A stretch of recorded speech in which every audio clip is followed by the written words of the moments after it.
Mesdames, Messieurs, chers amis, permettez-moi d'abord de vous remercier pour la chaleur de l'accueil, de nous accueillir. Et si vous nous accueillez, c'est que vous souhaitez bien sûr qu'on reste avec vous. Les Cugeois se sont mobilisés pour venir ici dire que nous n'accepterons pas que la commune de Cuges intègre de force la communauté urbaine de Marseille.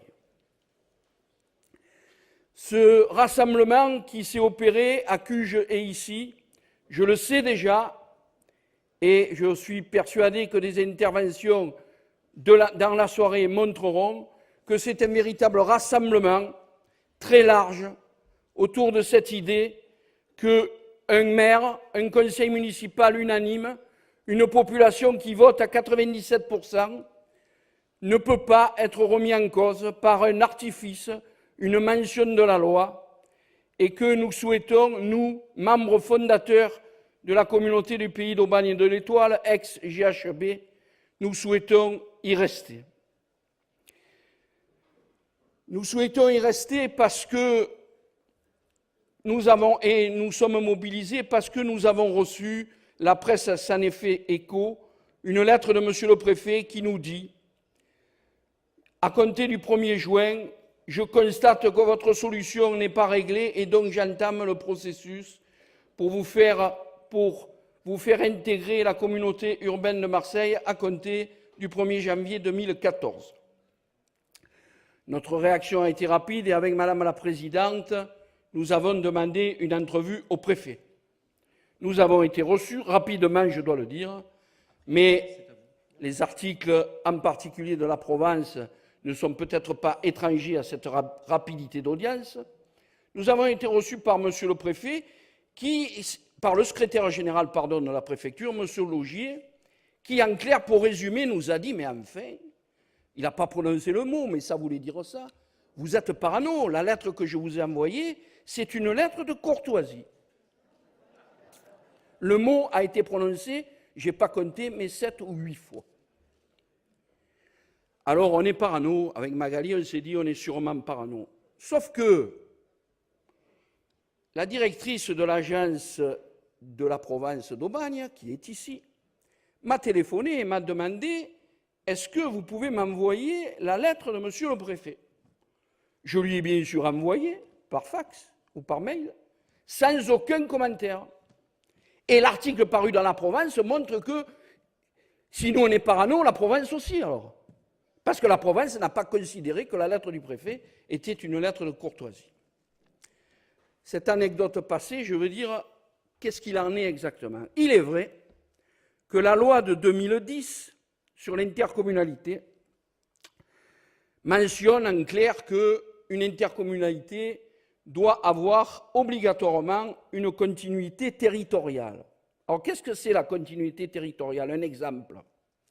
Si vous regardez la carte qu'a publiée la Provence, objectivement, peut-être vous constaterez que la commune qui fait désordre, c'est peut-être pas celle qu'on croit. Il suffit de regarder la carte. Mais cette commune que j'aime bien et dont j'aime bien le maire, c'est un ami, même si ce n'est pas un ami politique, cette commune, effectivement, a une continuité territoriale avec la communauté urbaine de Marseille. C'est une barre rocheuse qui s'appelle le Douar et où il passe plus de sangliers que de promeneurs. Je connais parce que j'y chasse, donc je connais. Mais le maire et les élus de cette commune qui fait un peu désordre, quand ils vont au siège de la communauté urbaine, ils traversent l'agglo. Qu'est-ce que ça veut dire la continuité territoriale face au bassin d'emploi, face au bassin de vie, face à la scolarisation des enfants, face au travail des habitants? Qu'est-ce que ça veut dire, ce trait? J'ai même dit au préfet dans une réunion antérieure, le maire de Gémenos est d'accord pour me vendre 100 mètres carrés à Bertagne, comme ça je vais toucher Oriol et mon problème il est réglé. Mais enfin bon. Pour être plus sérieux, je le dis, nous sommes membres fondateurs, nous sommes bien dans notre communauté, nous ne voulons pas en partir, premier point. Mais si on en partait, alors je n'ai pas pris de notes, je n'ai pas la liste, mais je vais vous le dire.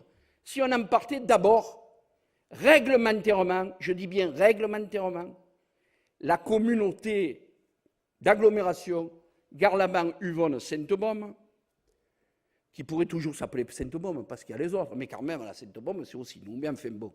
La communauté d'agglo ne pourrait pas continuer, je dis bien réglementairement, à être autorité organisatrice de transport jusqu'à Cuges. Aujourd'hui, il y a un arrêt à Gémenos de la ligne 11. Gratuite, hein, la ligne, gratuite. Mais parce qu'il y a Cuges.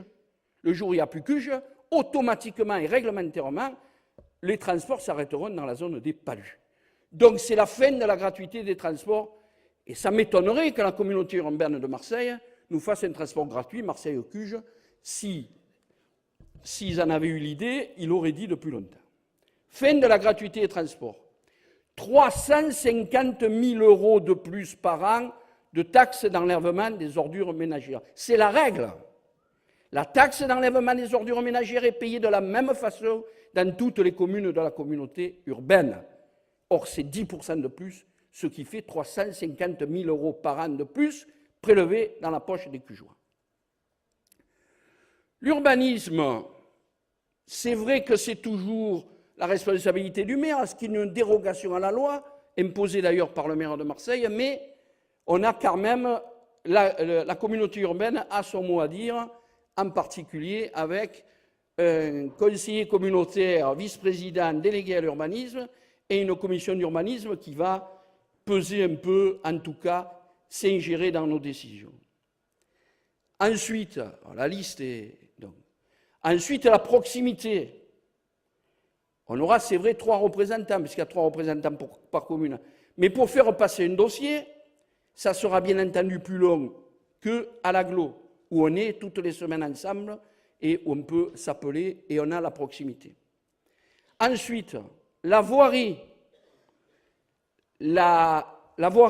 l'entretien des chemins, l'entretien, la propreté, tout cela passera dans le giron de la communauté urbaine. Alors c'est vrai qu'ils nous reprendront le personnel. On va me dire, ah oui, mais on ne reprend pas, ça fait des soirs moins. Oui, sauf que le personnel, il va aller où?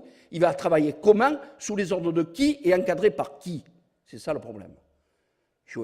Y compris des maires de la communauté urbaine que je connais bien, même si je partage pas leurs idées, commencent à se dire que pour boucher un trou sur un trottoir, il faut 3 mois ou 4 mois d'attente. À Cuges, il faut un peu attendre, mais c'est parce qu'on n'a pas les sous. Dès qu'on les a, on le fait, le travail. Voilà. Donc, tout ça pour dire que nous ne souhaitons pas intégrer de force la communauté urbaine. Et, mon collègue le dira tout à l'heure, c'est qu'en plus que nous, on bafoue les vœux du maire, du conseil municipal, de la population et de l'agglo, on bafoue aussi l'intérêt objectif d'une autre commune, Varoise, le Plan d'Ops, qui a un intérêt objectif à venir avec nous. Il ne va pas venir avec nous pour me régler mon problème à moi. Il va venir avec nous parce que sa population travaille au bagne, parce que les gens sont au bagne, les enfants sont scolarisés dans l'agglo. Voilà pourquoi il veut venir avec nous. Et lui, il veut des transports parce que jusqu'à présent, il n'en a pas eu. On va lui donner la parole à Vincent Martinez tout de suite. Voilà, donc ça va, je termine. En disant, on bafoue aussi l'opinion des maires de la communauté urbaine. Maire de Marseille en tête et tous les maires de la communauté urbaine, il y a 2 ans, ont dit, et à mon avis c'est un respect de la démocratie, à partir du moment où Cuges ne veut pas venir, nous on ne veut pas que Cuges vienne. Ils l'ont dit, ils l'ont dit. Et le préfet va bien être obligé de reprendre l'avis de, comme il appelle, l'établissement public de coopération intercommunale accueillant. Accueillant, ils ne veulent pas m'accueillir. Et moi, tant mieux, je suis d'accord avec eux. Donc, je crois que tout cela... D'abord, quelle est la meilleure solution? La meilleure solution pour nos populations, c'est qu'effectivement, que le préfet du Var accepte en vain, et comme il a changé, peut-être on va gagner, que le plan d'Ops, qui souhaite intégrer pour des raisons objectives, vienne avec nous. Mais il y a une autre solution, plus simple, annoncée pendant une certaine campagne électorale. C'est l'abrogation de la loi de 2010. Parce que si on abroge la loi de 2010, on retombe dans la loi dite Chevènement et Jox, où effectivement, les communautés de villes existantes ont pu se transformer en communautés d'agglo dans leur périmètre d'origine. Donc voilà, le combat, on ne lâchera rien, mais ça, je crois qu'il y en a d'autres qui vont le dire ce soir. On est satisfait du soutien politique très élargi à notre démarche, parce que tout simplement, c'est une démarche du respect de la démocratie. Encore une fois, merci de votre accueil. Merci beaucoup Gilles Ecardi.